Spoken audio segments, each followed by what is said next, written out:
1 октябрь Кара Суу базарында купон айлар 160 сомдон болуп атыптыр. Челеги примерно 450 сом болот экен. 3 килограммга жакын чыгат. 2,5-3 килограмм. Жүзүмдөр 130, бул жагы 150тен экен. Алмаларыңыз канча? TikTok'ка тартып коеюн. Канча? Мында сонун кып-кызыл алмалар 80 сомдон болуп атыптыр.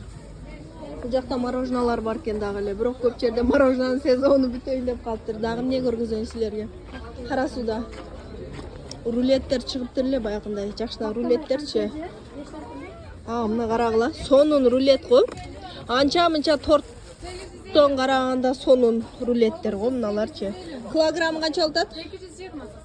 820. Кымбаттап кеттиби? Кече эле 180 беле. 180ден эме болуп келат эле. Аз кымбаттап. 220 сом болуп каптыр. Кече бир жума мурун мен 180ден алып кеттим эле да. Сонун го. Толка ушундай күз келгенде чыгат го. Булчу жайында жоголуп кетет. Сонун да алып жесеңер уже чыгып калыптыр. Килограммы өзүңөр билгендей 220 болуп калыптыр. Болду эми Кара Суу базары.